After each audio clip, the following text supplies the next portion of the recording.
You are now listening to the Verified Phenoms podcast. In this show, we speak with individuals who have come from all walks of life and have overcome the mental limitations of imposter syndrome, perfectionism, and overthinking. Get your notebook ready and stay tuned to learn how you can win your mental battles and become a Verified Phenom as well. Welcome back, everybody, to another episode of Verified Phenoms podcast. Today, I have with us Richard Blank, the CEO of Costa Rica's call center since 2008 and a trailblazer in the telemarketing industry. At the age of 27, he trained over 5,000 employees in San Jose, leveraging dynamic public speaking skills and also his expertise to be able to educate over 10,000 bilingual telemarketers. Richard, first of all, happy Sunday. What's up, how are you doing today? It's so good to see you and to be here on the podcast. I love your work. I'm just paying it forward. It's one of your many fans that had the nerve to write you and say, hey, Phenom, I think I have something to share. So that's why I'm here today. But thank you very much for the acclimates and the introduction. It's been a very interesting journey, and a lot of it is just learning as I go along.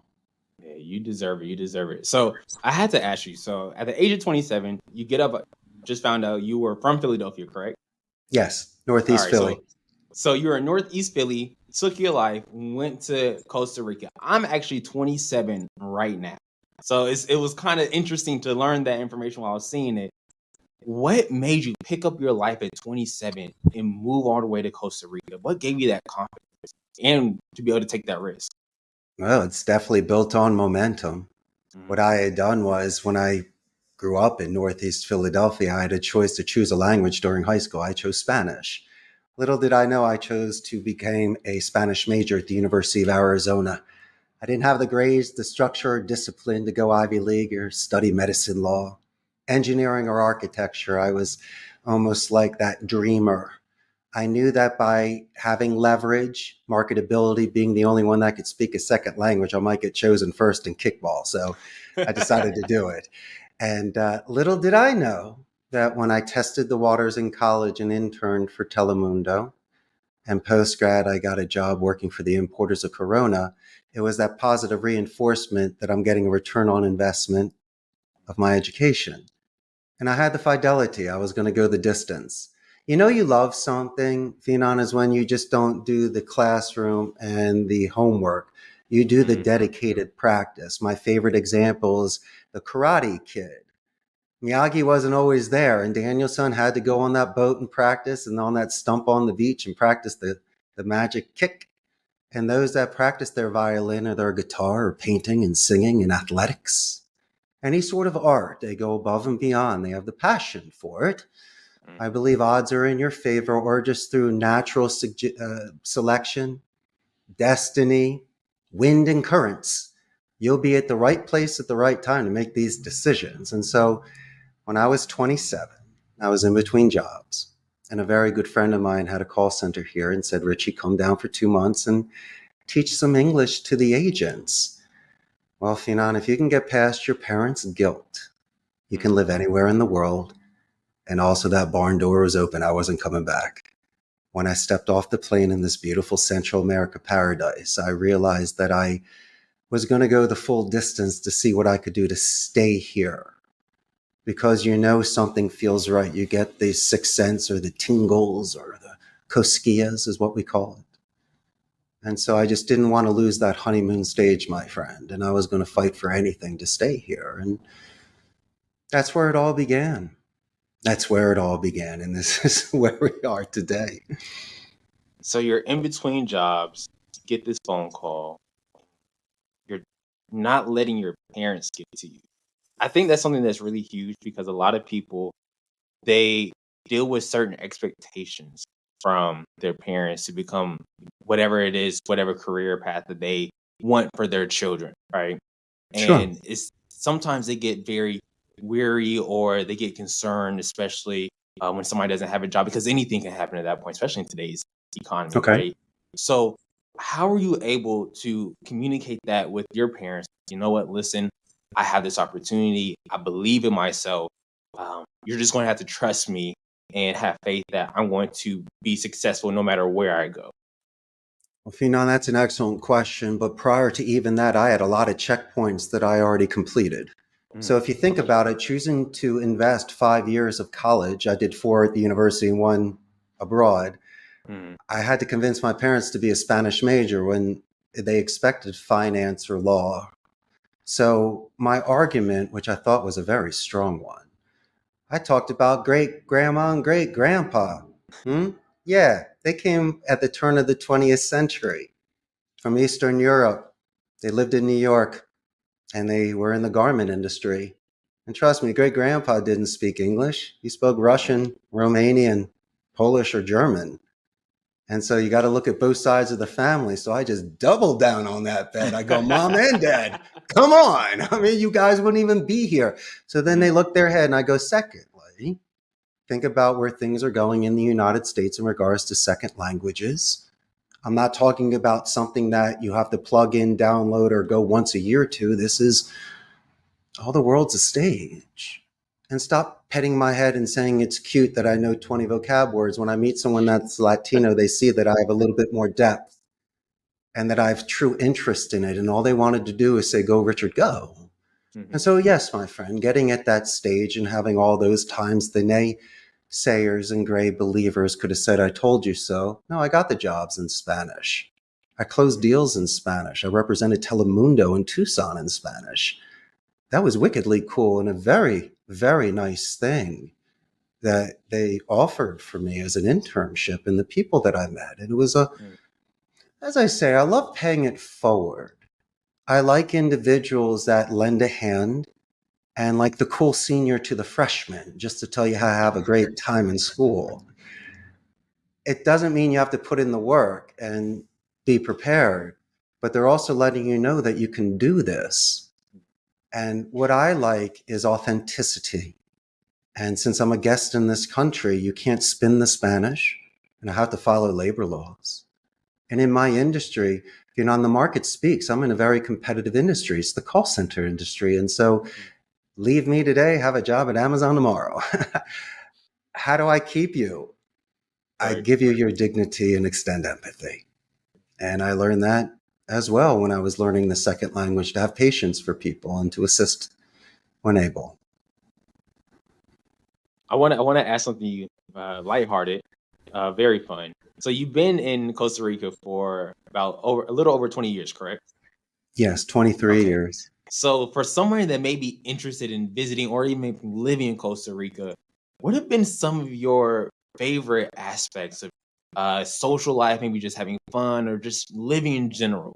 What have you enjoyed so much about Costa Rica? Because over 20 years, you're still there, so obviously you're enjoying your time there. I think it's the thing that everybody can share. It's the not only the natural beauty, but physiologically, you can eat exceptionally well and healthy here. They have the most incredible farmers markets on the weekends, so you can stock your fridge for pennies on the dollar and improve your health. And if your health feels good, then your trunk of the tree's good. Then you can expand and bring in others. And so I've seen people come here for just in and outs of a retreat, yoga, surfing, adventure, honeymoon. That's great that they taste it, but you need to go through certain stages. So once that wears off, you really get a chance to, it's almost like getting out of the hotel or the major city. You're supposed to see what the countryside looks like and what the people are like out there and what the food is like. And so I want to have some people, depending on their time, to see what they can experience. It's the hero's journey.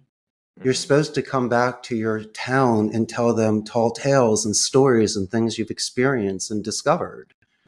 And it's also supposed to open your mind that there are not other places that are better or worse, but it should humble you. You should realize that there are other people that have honor and valor in other things.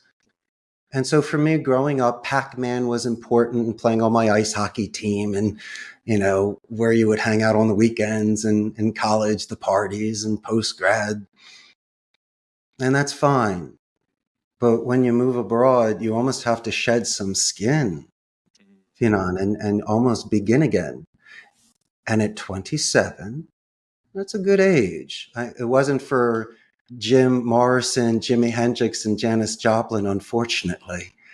But they also say that 27 is almost another rebirth because you're not young anymore, you're not old, but you're really at a perfect apex and a balance of where you can take your life right now. And my good friend, I decided to roll dice.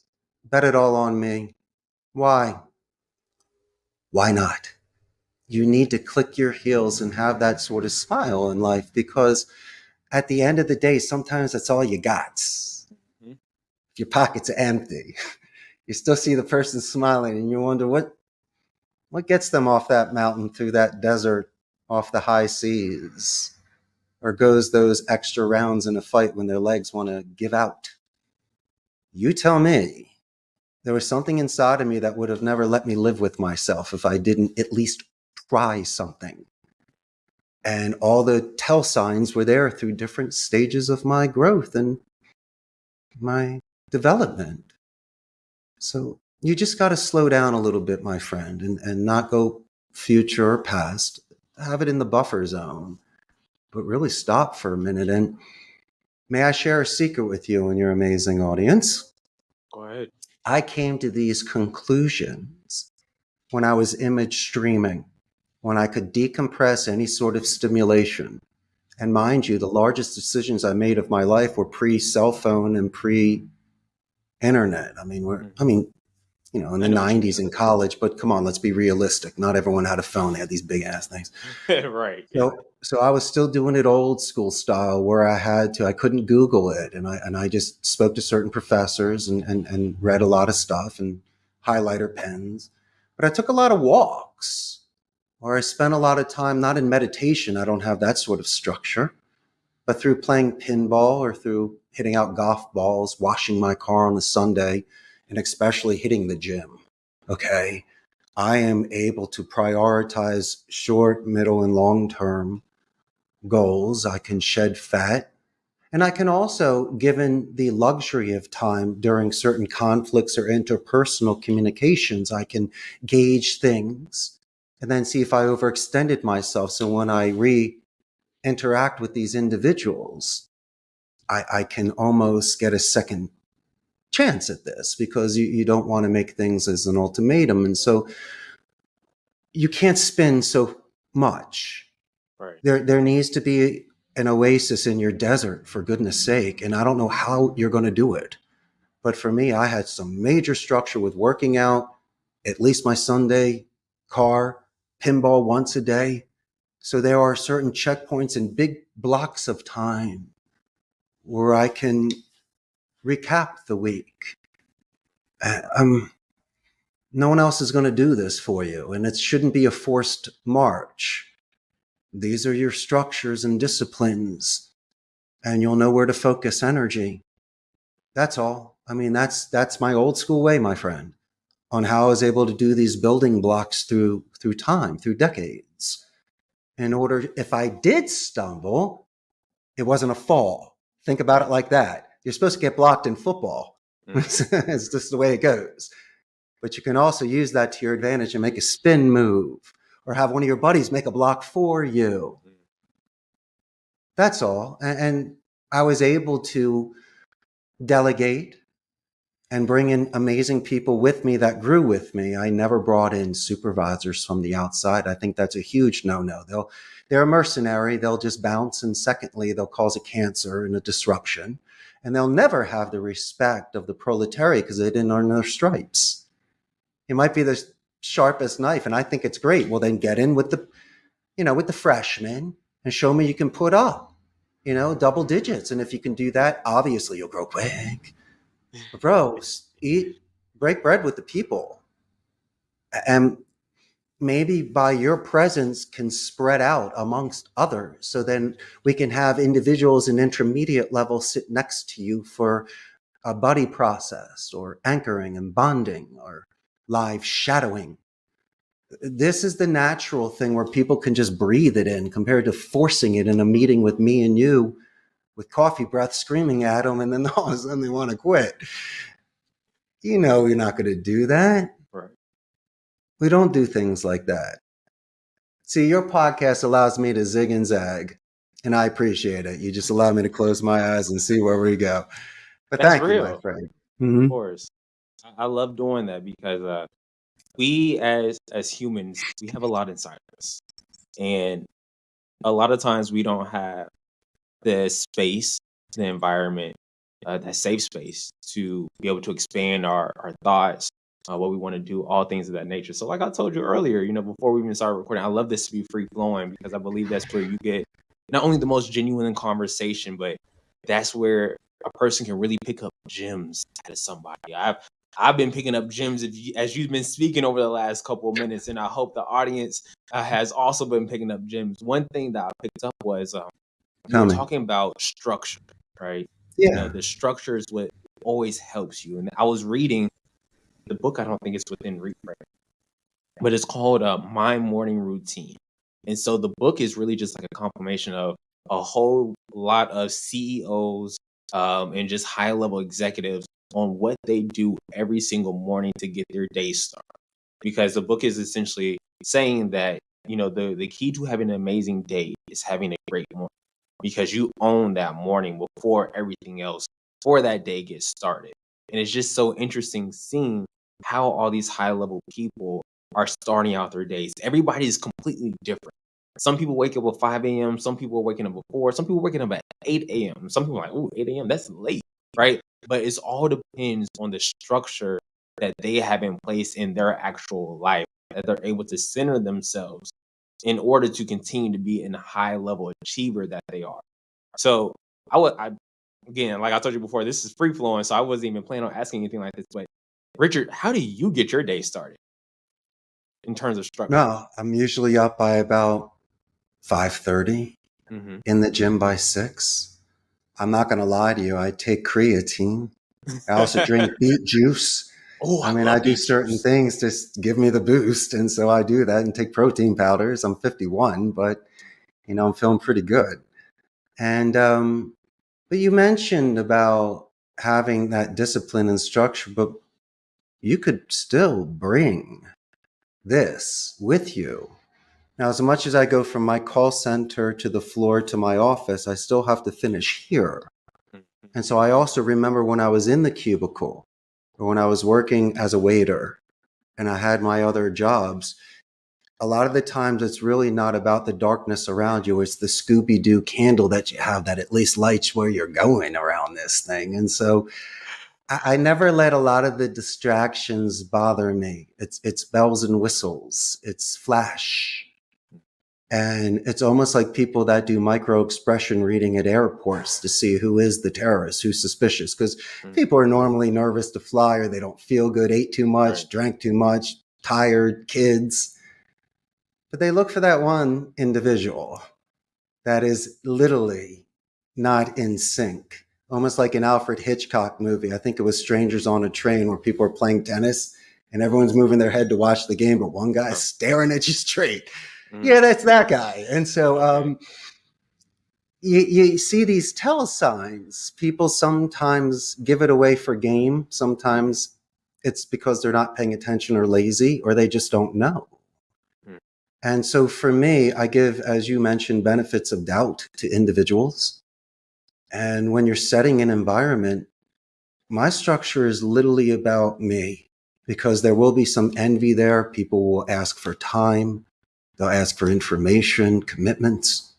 And you're saying, well, Richard needs his gym time from 6 to 8 in the morning.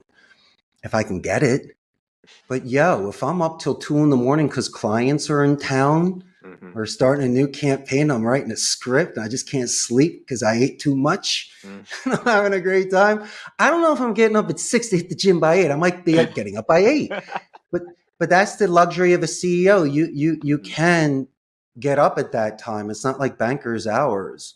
Mm. And how about the other times when someone might be driving past the center or your office and seeing a light on a Saturday night? They might say, well, Phenom and Richard's catching up for the week. No, man. We are totally preparing for the week ahead. We're about to go get some Chinese food. And you're looking at the dedicated practice champ. You're looking at the champ. And it's not, so it's the way people perceive it and see it. do they see us going to the gym as something that is intimidating or that we're looking to prove something? That's them. I really have to have this sort of clean slate with people. They can't bring to me experiences that happened to them prior, as I won't prejudge them. I'm meeting you at 27. I'm 51. We have a lot of good stories to tell, but we are literally going to live in the now and judge our courtesy, manners, and interest during the time that we're together. And naturally, post production, we'll be in touch because you are my main man. Okay. But I want to go to Costa Rica too, so for sure. Oh, you are coming to Costa. We'll have our second podcast here. But one of your main goals on your site, and we can always give this as a reference to every example, is the authenticity, right, of people, and not, I know the expression faking when you make it, but it's almost, I'm going to say this, like the statue of David, or you're supposed to be vulnerable in order to be powerful. You're looking at a statue of a naked man. Some people, depending on how they were raised, might feel ashamed, while other people experience the beauty of life themselves and nature and realize that this is a foundation of thought. Well, and I'm willing to die with my boots on. You say you have I'm to sorry? be vulnerable. Can you say that one more time? You say you have to be vulnerable for what? You have to be vulnerable to be powerful. My friend, look at all the episodes and time and investment and treasure you've put into this podcast. And that's just a fraction of your life that people get to know. But you're a fun guy. You're a cool cat, a player. Same with myself. We're just sharing what we have at the moment. But we have so many more stories to tell of a long life. But we're bold and brave enough to come here on a weekend during our free time because we have excellent time management and respect each other's time, realizing the value of this, and we can squeeze it in with our family and friends and commitments to not only prove to each other, but to your audience, there are people out there that go above and beyond. And this is what it takes for me to pay it forward for you, my friend, and for you to give me this great opportunity to come on here and share some cool ideas. And so you want to talk about beauties of life? Now is the beauty of life.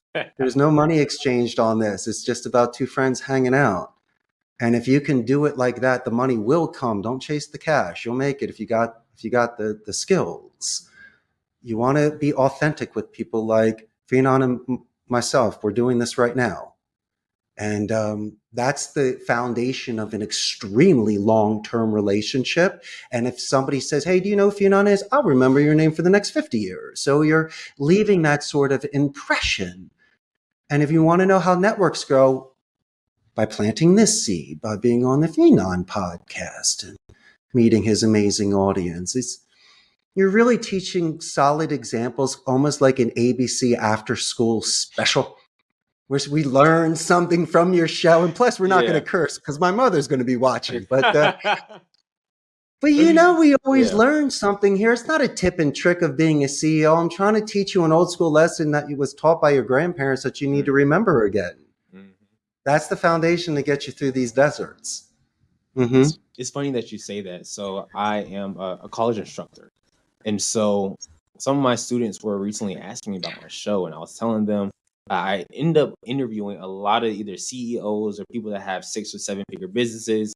And the one thing that I am always getting across out of the conversation, and I told them that I always find out that I want other people to learn, is that a lot of those individuals like yourself, it's the base, right? It's the foundation that gets them somewhere, right? It's the discipline, it's consistency, right? Structure, it's all things of that nature. And a lot of people overthink that they need to have all these shiny objects, they need all these tools in order to continue to excel in life and have this dream life that they think is only attainable by going above and beyond. Of course, you got to go above and beyond, but you got to go above and beyond the basics. A lot of people see that. And so that's one thing that I always love, no matter who it is I'm talking to, great people like yourself, the conversation always just happens to go naturally in that direction. Like you were saying, it's the stuff that your grandma taught you, right? When you were just like 5, 6 years old. And now as people continue to grow in life, they're like, wow, man, I sure do remember my grandma telling me that, my mom telling me that, my dad teaching me that. And now it makes sense. Mm-hmm.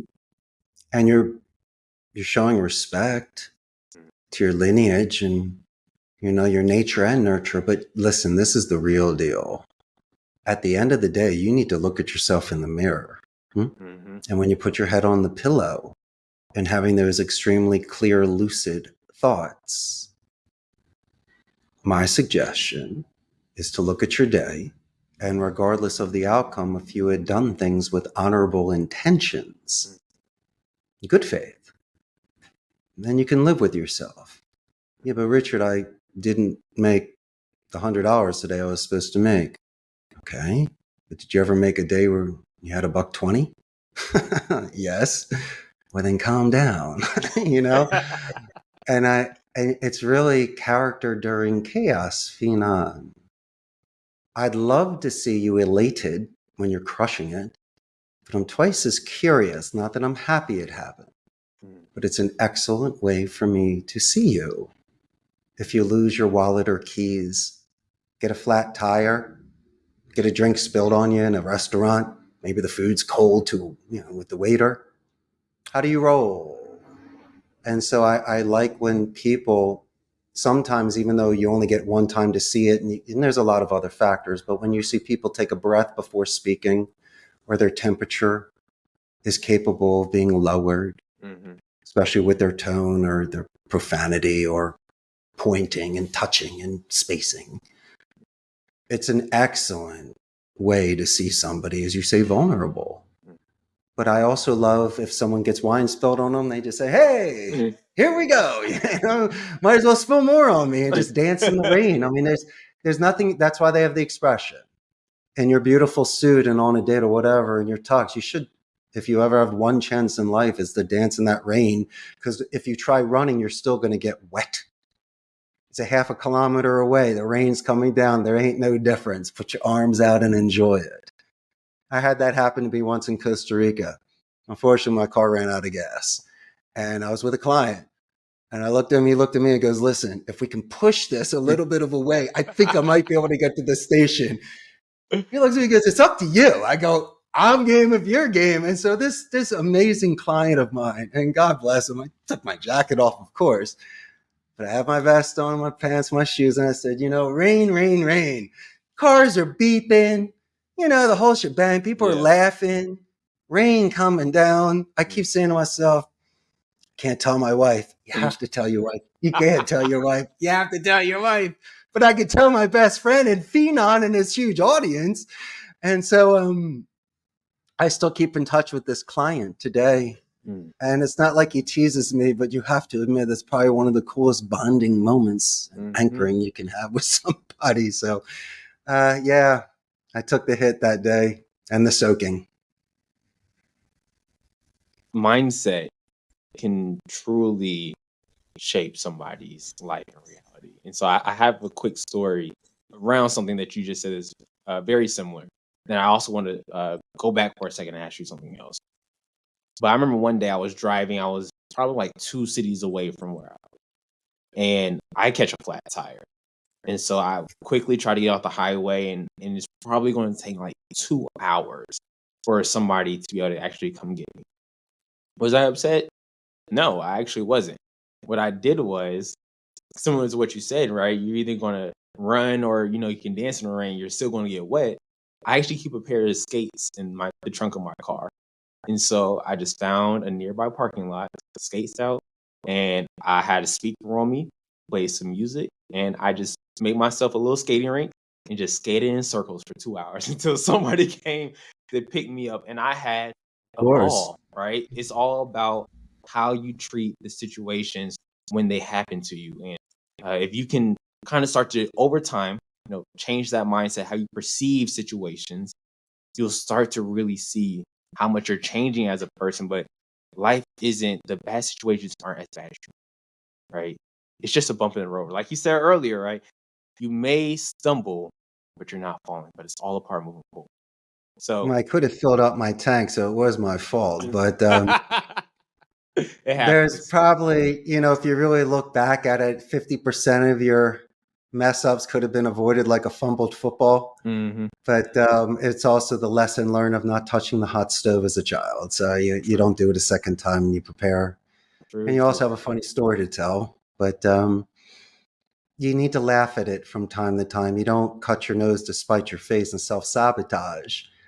But if you do get a wild card and a curveball and a moment to push your car half a block with a client in the rain and then, laugh about it later at dinner after you've changed your clothes at the hotel and stuff, it's wonderful. It builds character. It's a scar that you're willing to wear and share. And so I'm cool with that today. I've grown from that. You learned your So, lesson. Now you know if you're picking up a client, make sure the car is full of gas. and um, clean. Yeah. that too. I want to go back for a second to talk about, as you were saying, you have to be vulnerable to be powerful. Because as I was saying earlier, one of the things I love to talk about on the show, or a couple of things: imposter syndrome, overthinking, perfectionism. And when it comes to uh, people that are looking to accomplish their goals, whether it's creators, content creators, podcasters, authors, maybe they're YouTubers, doesn't matter what it is, right? Let's talk about perfectionism for a little bit. They want the piece of work that they're doing to be perfect. And a lot of times that perfect that they're looking for, that last piece may not really exist. And it helps a lot of times to just get 80% of what's either completed or what's already done or what they think is not perfect, again, to be able to get out in the world, right? I'll even give you an example to go along with my question I'm about to get. So I recently just released my debut motivational album over the summer, or maybe like 2 months ago, I don't remember.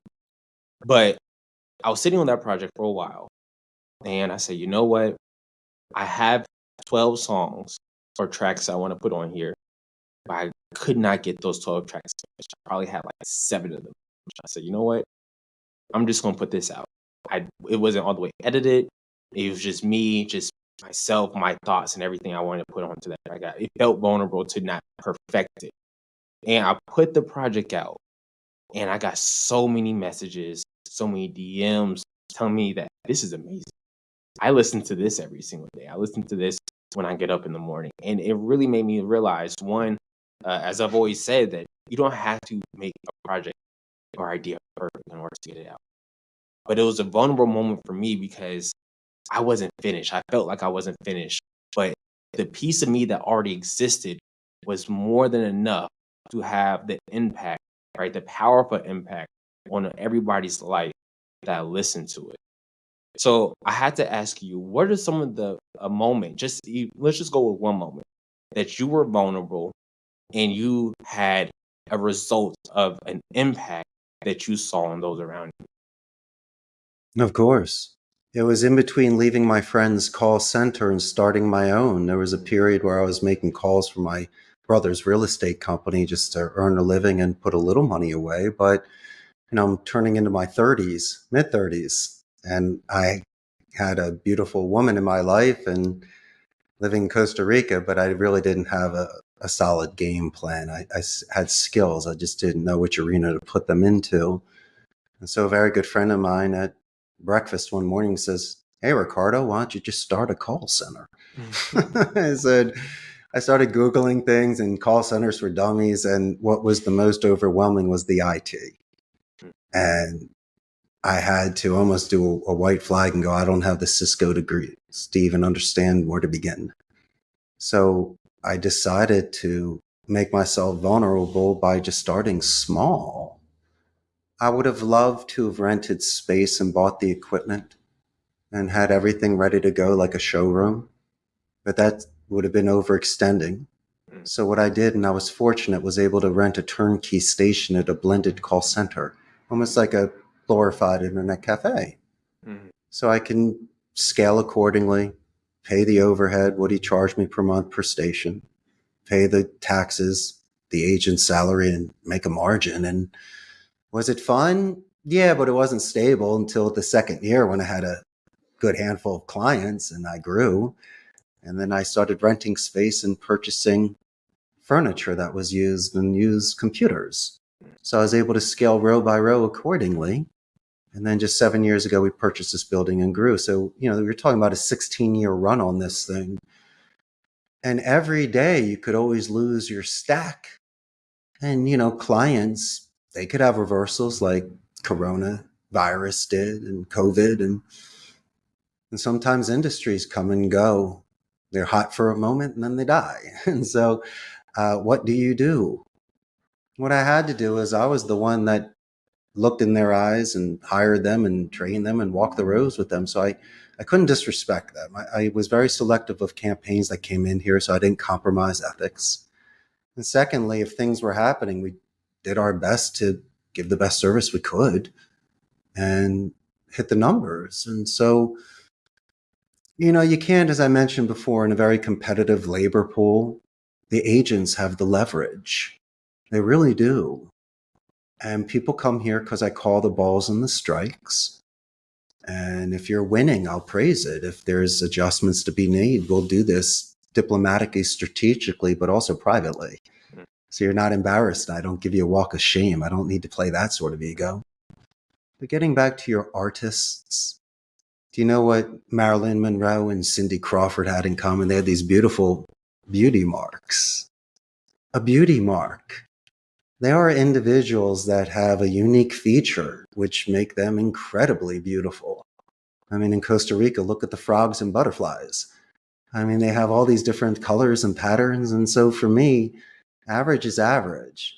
It doesn't have to be what necessarily society says is, because if you look at the decades of the hairdos, the style, the music, the cars, obviously me, you see my 1961 Ricola Regis, so I love my classic machines and pinball. So it's not rolling with a decade or borrowing someone's vibe or look. I'm cool with that.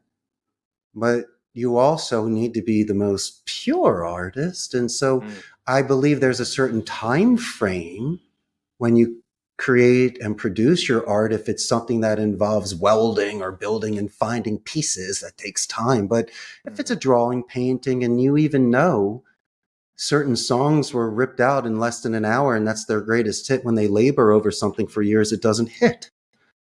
And so for me, I love beauty marks. I love accents of speech. I like when there's a special sauce or secret flavor or magic dust. There always needs to be the question mark on a box. There's always needs to be the Jack in the Box prize. There's got to be a spring and a surprise. Mm-hmm. And the surprise is you. And don't tell me you're putting out 7 paintings, but 3 paintings you're laboring over. Yo, man, then do no paintings. It's either all paintings or no paintings. Don't start separating the paintings. They're all still family, and it all still has your energy and vibes to it. You sometimes have to let it go. The worst thing ever is weight, because it holds you down. Not physical weight. You know what I mean? It's a mental weight. And if you can let that go, you can rise. My favorite line on that is when Forrest Whitaker sees Fast Eddie in The Color of Money. And after he schools him in pool, he looks at him and goes, I think I should lose some weight. Oh, man. Totally was ripping on him. And I had to Google that. Go, what does that mean in gambling terms? You know what I mean? But losing weight, my friend, letting go of certain things so you don't have heavy heart, or you're investing your time, energy, and resources in just circles and hitting walls and just things that just don't even give you pleasure anymore. You know, it's funny, my man. We're going to get back to the show in just a second. But in the middle of your journey to create, innovate, and lead, you probably found yourself facing challenges of creative blocks or stuck in the cycle of overthinking. Here's the thing. You aren't the only one experiencing this. So why should you go through this journey alone? What if there was a community of like-minded individuals all striving towards success, ready to support, motivate, and hold you accountable? Well, I have the solution for you. A place where ambition meets action, where your dreams get a roadmap, and where every single stride gets celebrated. We're more than just an online community. We're a collective of creators, freelancers, and entrepreneurs who believe in the power of togetherness to overcome obstacles and achieve greatness. Joining this online private community means that you're not just setting your goals, but also taking decisive steps towards them. with a community ready to cheer you on with every step of the way. It's about consistent progress, shared learning, and the taste of achievement. If you're ready to elevate your journey, to transform your ambitions into achievements, and be part of a collective that believes, then achieves, visit verifiedphenom.com to take action today. That's verifiedphenom.com. When you're in a certain position and have discretionary income, you could go out with the Rolex and steaks and lobster every night and travel and this and that. And by all means, enjoy your life. But you know perfectly well, and growing up, Halloween, when you're on your 44th piece of chocolate, you almost want to throw up. Yeah. Sir, and your parents are like, keep eating, keep eating. There's the one time they let you go. And so you can overindulge that and then it loses its luster. And so I still believe that if anybody can buy something, anybody can get it. But not everybody can be on the Phenom show and make a friend. There's only so much time we have to give to one another. And so I look at those things with a little bit more value than just the tasty 100 grand candy bar, which is my favorite, by the way, during Halloween, but especially frozen. And Frozen now.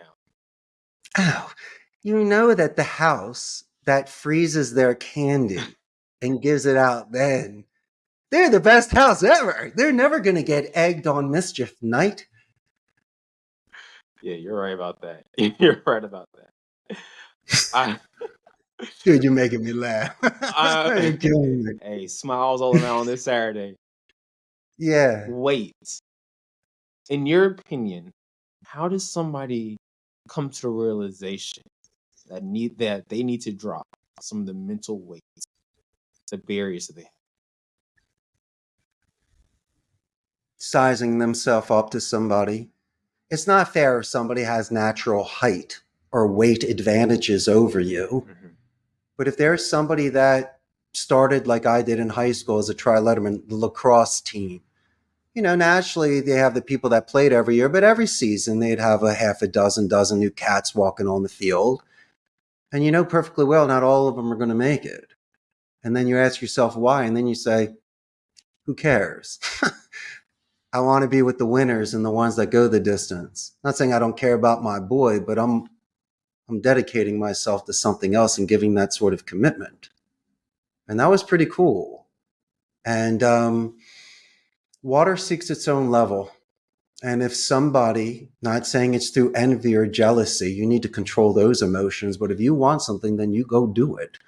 But if you see somebody that is in excellent shape, that has more lung capacity when you're running ball, okay? Or somebody when they're doing MMA or fighting, because it's really the core. Any boxer, athlete, or artist, CEO, if your breathing is off, your balance is off. If your balance is off, you're off. And so I just want to make sure that if people are looking around and they admire somebody that accomplished a realistic goal, like I did with people that spoke second languages or had a good golf game or could ski, okay, or people that could paint or draw, or even supervisors, because I skipped a stage, my man. I went from agent to owner, where I never got tainted. But I'm learning from these mid-level, amazing senior executives, their thoughts, because it's a home court advantage for them, as much as I try and pretend and be. I'm not Costa Rican. I'm from Philly, Northeast Philly, proud Abington. But that's not the point. The point is that I'm just mixing two beautiful worlds here, incorporating gamification and proper grammar. Oh, I have a great suggestion for you. Something that assisted me along my journey were things that would unlock a writer's block. Because even though I was a Spanish major, I also studied communication, and look what I'm doing, right? Right. I love the thesaurus because what that does to me, it powers up my words. It puts on a tie. It really sharpens the tone and can avoid rabbit holes, diffuse, egos and control any sort of conflicts that you have. And so I can give you the greatest example, Phenom. So when an agent, unfortunately, might be coming from another call center with bad habits, their intentions are honorable, but they'll be on the phone and go, "Hey, Phenom, how may I help you?" I go, "I said may, not can." I go, "No, I got you. But the word help, I know Phenom's cool with that, but some people, in my mind, it's me in quicksand saying, "Yo, help me, Phenom, help me." Or I'm like tied up on a train track. Or that guy rubbing his mustache about to kill me with the train. "Yo, Phenom, come help me." No help. It's, may I assist, guide, or lend a hand, depending on the stage of the conversation. It's not excuse me, Phenom. It's for my clarification. I love falling on those swords. I love choosing battles wisely. And your name is very nice, so naturally we'd be spelling it phonetically with the military alphabet, so emails don't bounce back. A lot of people have served in the military. These are anchors, my friend. So we can stop, drop, and roll and go from horizontal to vertical and start stacking open-ended questions. Stacking open-ended questions? Yeah, like a double-decker bus or a waiter that can put like 6 or 7 plates on each arm. Those are the ones that get the big tips. You can do a name drop. You do that during transitional sentences. Use the personal pronouns your and are to anchor them in certain sentences for balance. These are non-visual soft skills, my friend. I'm talking about taking away taste, touch, and smell. In my controlled environment, these agents expand their hearing because you're supposed to when you take away other senses. But then you say, "Yo, Richard, what about the sight?" I go, "Phenom, that's why you got the best podcast." It's all about, as I mentioned, image streaming. It's imagination. It's description. And so I need you to paint, not print, this picture with this individual, which will keep you in the moment. You're going to be anchoring like crazy, turn taking, asking tie down questions where things make sense and sounds good. Oh, here's a beautiful thing. When you get transferred, make sure to give a positive escalation to Kathy, the gatekeeper, or the one answering the phone. Let her know that she did amazing. You did it verbally, and especially when you answer the phone, I'm going to let you know your assistant was amazing before even introducing myself. That takes a 10 to a 2 in regards to your defense and moves my 2 to a 10 in regards to an offense push. It's a beautiful push. Already started with 3 points in 30 seconds. Mine to lose. You're not going to say, "We're good, thanks." Good, thanks what? I just complimented Kathy. And 50% of the time, Phenom's going to say, "That's my wife. That's my business partner. She's been with me for 20 years.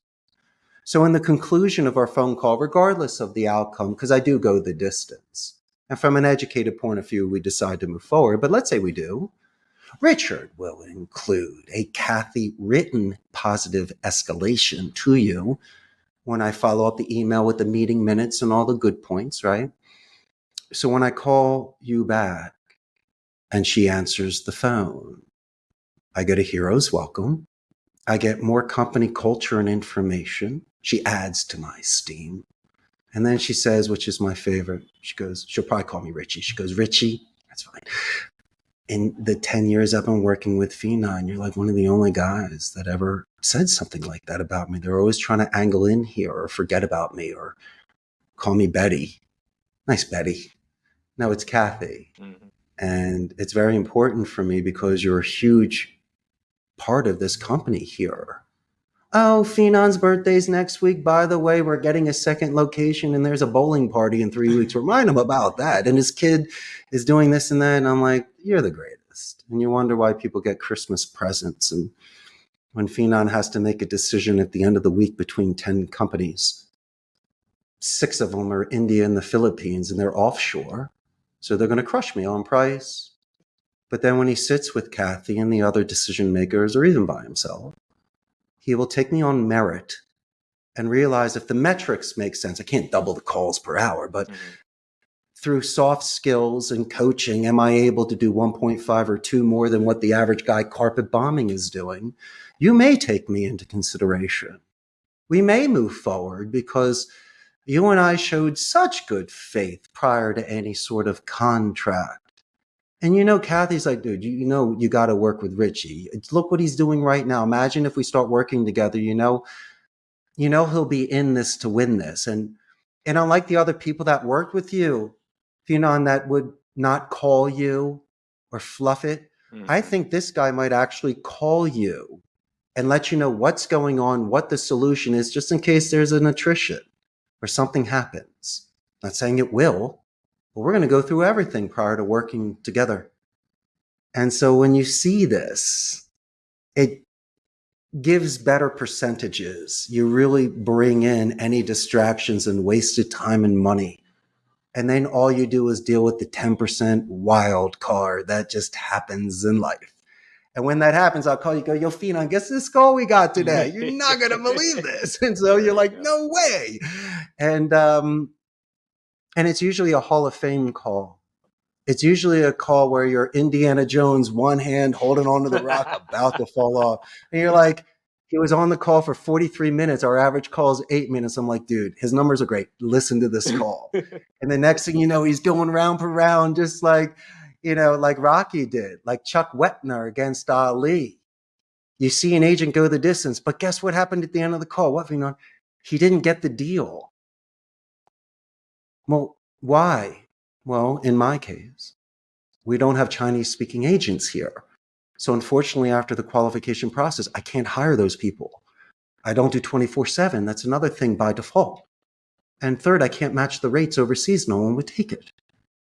But you wonder why he was on the phone for that. Well, he needed that. He got off of that 8-minute, 10-minute, 12-minute max mark because that's what you average over doing this for 3 years. And he finally got this incredible call that tested every skill that he had, his composure, his knowledge, his rhetoric. But it wasn't even that. It's the wild card. You're a steakhouse, but you got $1 million client that wants lobster. What are you going to do? He'll have a couple bottles of wine, run down the street and buy those lobsters, come back and learn how to cook them. I mean, that's right.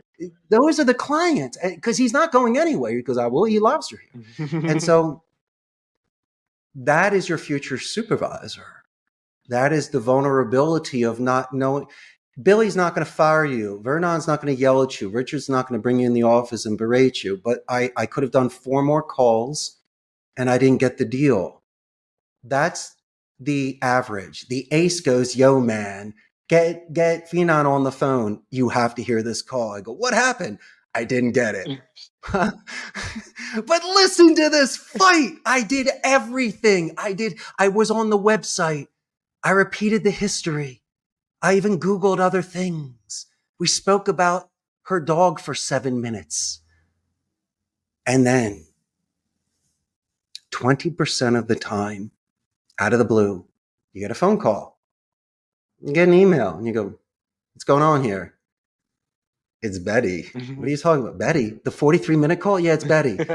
Her son has 5 friends that need what you need right now. I go, what are you talking about? She goes, he said you were the nicest person ever. She can't stop talking. The son gets on the phone. Yo, what's up? What's up, Robbie boy? He goes, my mom can't stop talking about you. Please start working with me so she'll shut up. I'm like, okay. I go, that's all she talks about is how you didn't curse, you didn't hang up. She lives alone. My dad died a couple years ago. I heard that on the call. She mentioned that. And she needed someone to talk to. She's a very wealthy woman. She's retired. She didn't know what to do.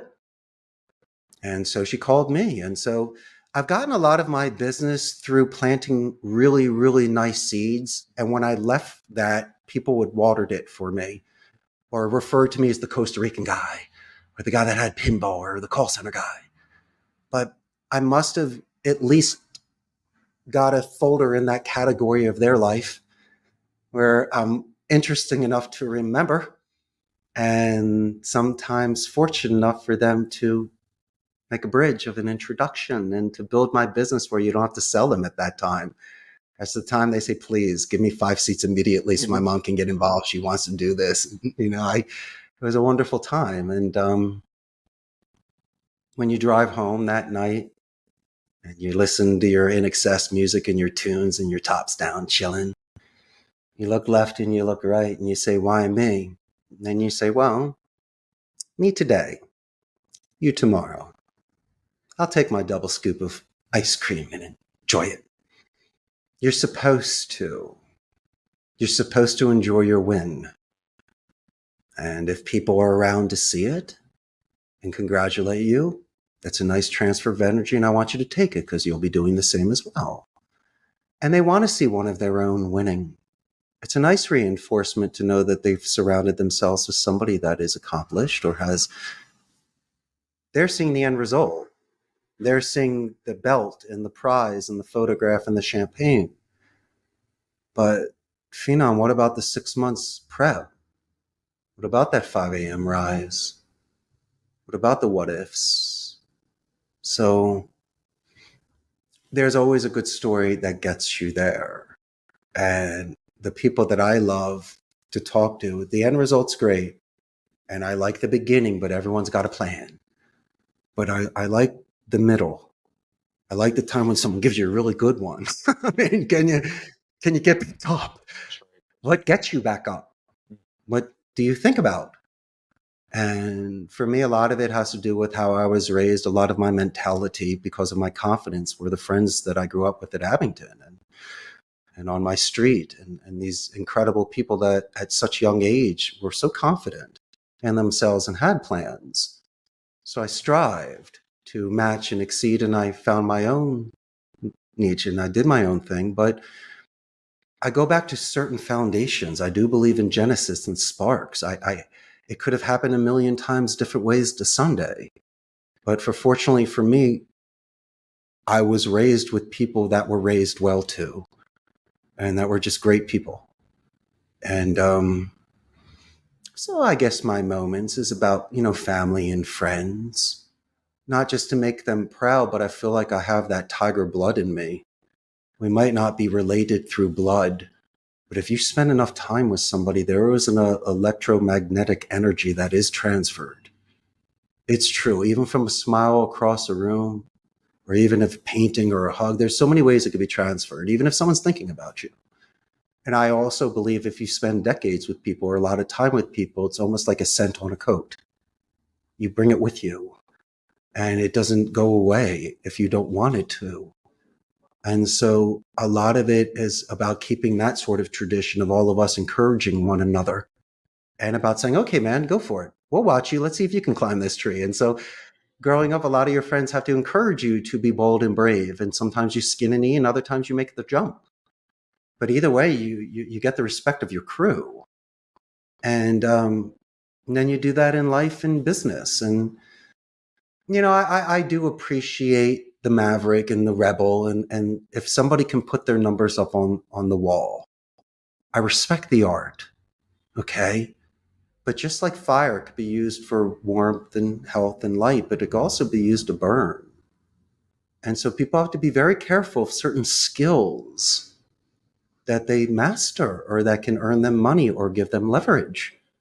And so for me, if somebody is a top producer, instead of working from home or putting yourself in a certain office, which are the acclimates, the real general of the army, the chesties, will sit with their people, will eat with their people, will be George Patton with their people.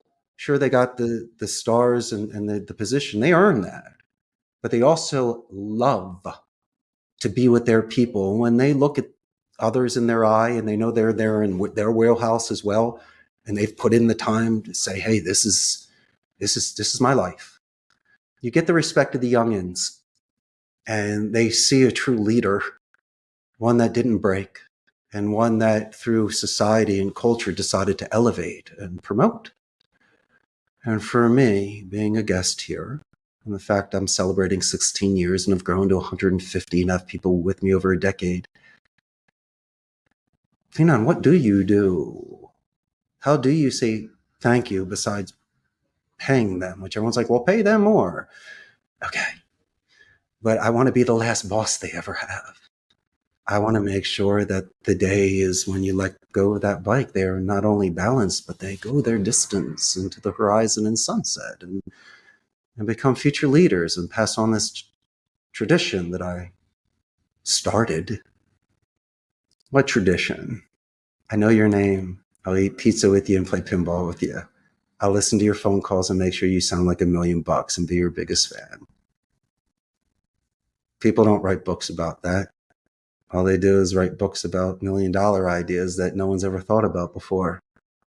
I think about the things I respected most growing up. It was the generations that were polite and had courtesy and manners. And they were self-conscious and consciously aware of people around them. And one of my favorite things to do is to open doors for people. Not like I'm a doorman or expect a 5 spot where the gambler's called a time, but like if you see a nice elderly couple walking or a group, you'll open the door and smile.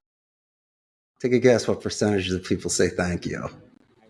I know less. 20%. I'm about to say it's less than 50. I do the same thing all the time, and not many people say 20%. thank you. But the ones that do look at me and I look at them, they're like, thank you. And I go, so my pleasure. And I love seeing name tags, and I'll let Judy know she makes the best sandwich. So she's giving me extra pickles. Come on, use a name tag. That's what I do. But I love opening doors or complimenting people when they feel good about themselves. There's nothing wrong with that. And you'll see people who have straight faces all of a sudden smile. Mm-hmm. Or sudden they walk differently because they were pacing quick because they were lost in thought. Let them slow down for a minute and shine. And that's just the way I kind of see things now, my friend. It's a great perspective. I have... Don't laugh. I have... Stop. Laughing's contagious.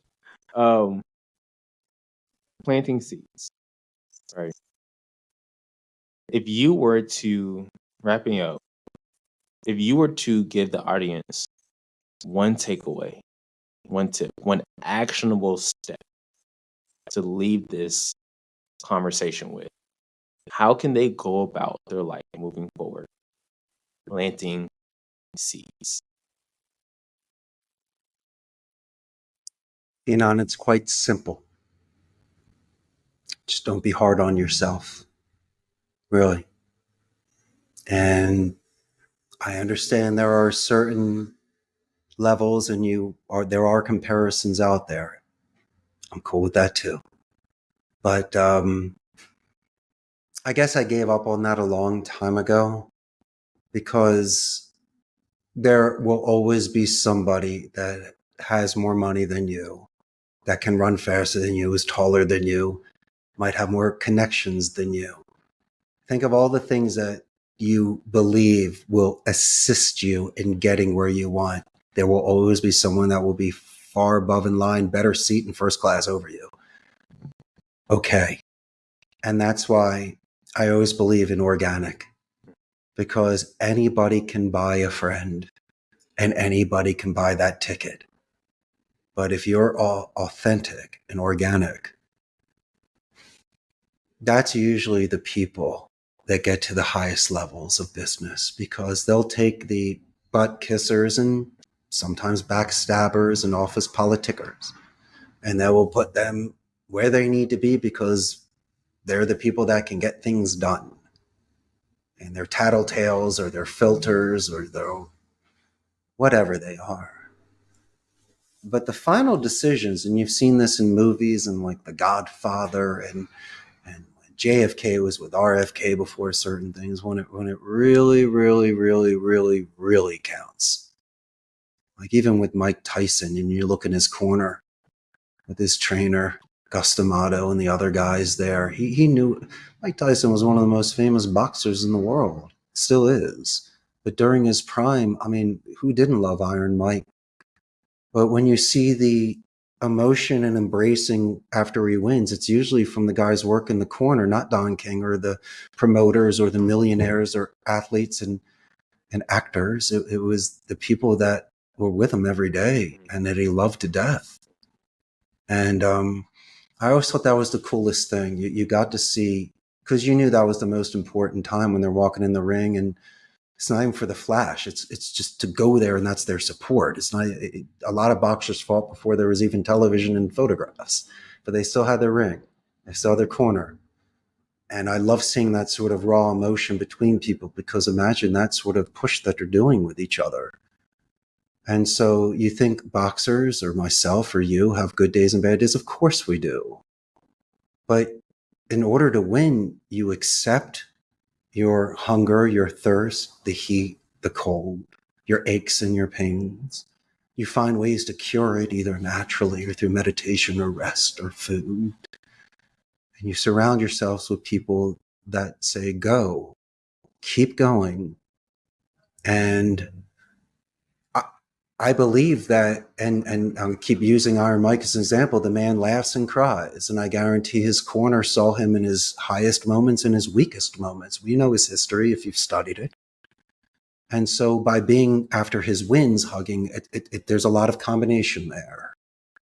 And if you can eliminate that mind weight of hard on yourself because of the comparison, it's wasted space in your luggage, in your hard drive, in your car, in your pockets, with your two arms out.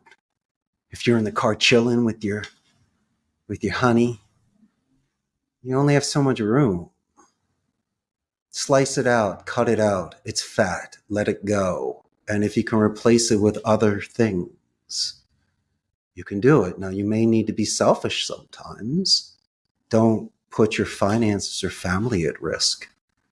And you don't want to ruin your reputation with a certain long shot.